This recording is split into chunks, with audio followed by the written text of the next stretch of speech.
Recordarán que la semana pasada hablábamos y leíamos una carta que supuestamente escribió Gabriel García Márquez tras conocer el cáncer linfático que le aquejaba y que se hizo viral en internet a principios de este siglo. Mi amiga y asidua lectora Maribel Luna me advirtió de la falsedad de la autoría. Mi apreciado poeta y profesor Tomás Salas también me llamó la atención al respecto y además me apostilló que el estilo de la carta no corresponde con el autor americano.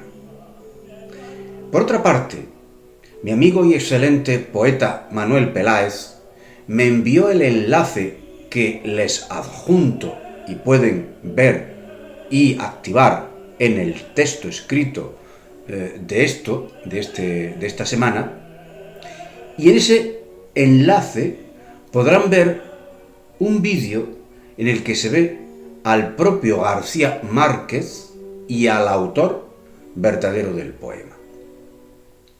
Por cierto, el vídeo lo puso en emisión el centro gabo.org. Verán, el verdadero autor de la carta, que en realidad era un poema, lo escribió Johnny Wells, un cómico mexicano que lo compuso para su muñeco llamado el Mofles, con el que hacía sus espectáculos. En el vídeo, ambos autores y el muñeco bromean respecto a la autoría.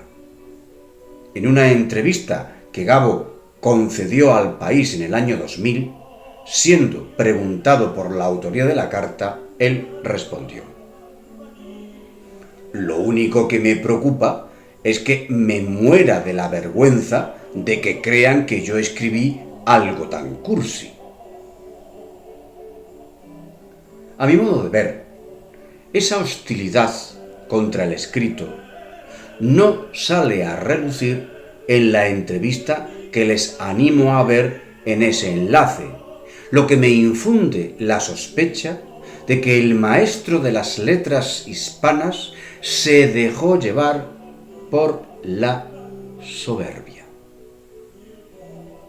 Algo, por otra parte, impropio de tan alta autoridad literaria, y más aún estando a ser llamado por la parca, como así ocurrió años después. Una vez que queda clara la autoría del texto que la pasada semana les leía, esta semana me da pie para hacer una reflexión que también me sugiere mi amigo Manuel Peláez. Esta es la siguiente pregunta: ¿acaso lo importante es el autor de un texto cuando éste trasciende al propio autor y ya forma parte del bien cultural de la humanidad? ¿El ego del autor importa tanto? Es evidente que yo soy autor y quizás no debería contestar estas preguntas, pero como me tengo por un modestísimo autor y por consiguiente la trascendencia de mis opiniones puedan tener estas opiniones mías, no van a hacerse cátedra, creo que con la misma humildad y respeto que escribo, puedo contestar a esas preguntas, pero empezando por la segunda. ¿El ego del autor importa tanto? En mi opinión, importa la autoría. A mí me gusta que se sepa, para ser alabado o criticado, aquello que escribo. A Wells le importó que se supiera que aquel poema lo había escrito él y no Gabo. En realidad, aquella atribución le benefició a Wells, pues por esta causa fue conocido en todo el mundo. Si no hubiera acontecido este sucedido, el mexicano hubiera seguido siendo un ventrílocuo cualquiera. Obsérvese que lo que a uno le benefició, al otro no le gustó, y demostrado queda en sus declaraciones a la prensa. Pero tampoco le perjudicó a Gabo, que tuvo un arranque de enojosa soberbia que nos entronca con el egoísmo del autor. Cursi llamó al escrito. ¿Cómo sus lectores pueden haber creído que escribió ese texto? Esa falta de humildad, ese exceso de yo, tacha la imagen de quienes se creen por encima de los otros. Y el egoísmo es una falta, no una virtud. Y esto nos lleva a la otra pregunta. ¿Acaso lo importante es el autor de un texto cuando éste trasciende al propio autor y ya forma parte del bien cultural de la humanidad? Entiendo que la autoría es importante y es buena para la persona que la lleva a cabo. Pero si esa autoría infla el ego del artista hasta menospreciar a otro, esta deja de ser buena y lo tacha de despreciable. Pues si una obra de arte, en cualquier formato, es tan buena que trasciende al autor y trasciende la obra cuando el que la lee u observa la asume casi como propia, pues se le conmueve el alma, esta deja de ser suya para pasar a ser de la humanidad. Todos sabemos que el Quijote es de Cervantes.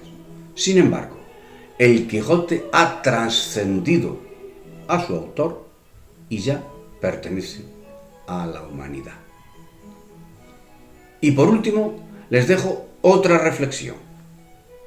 Los autores somos personas que necesitamos cubrir nuestras necesidades y por consiguiente necesitamos que se nos reconozca el trabajo, de vez en cuando con dinero.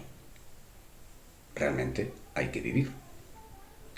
Pero el objeto artístico, por definición, forma parte de lo que hemos convenido en llamar cultura, y esta contribuye a la formación del espíritu, pero también forma parte de la cadena económica de la sociedad. Sin embargo, en mi opinión, la cultura no puede ser moneda de cambio en la sociedad, pues solo tendrían acceso a ella los privilegiados. Y sostengo que una sociedad culta es una sociedad libre y la libertad es la dignidad de la humanidad. Luego, la cultura debe tener por obligación una síntesis de gratuidad para que alcance a todos los estratos sociales y de esta forma los ciudadanos sean cultos, informados, con criterio y libres para alimentar las formas de gobierno democráticas. Resumiendo, el autor que firma su obra o no debe saber que la pierde haciendo un acto de generosidad en cuanto alguien la hace suya por una relación de empatía que alimenta su espíritu. Gracias.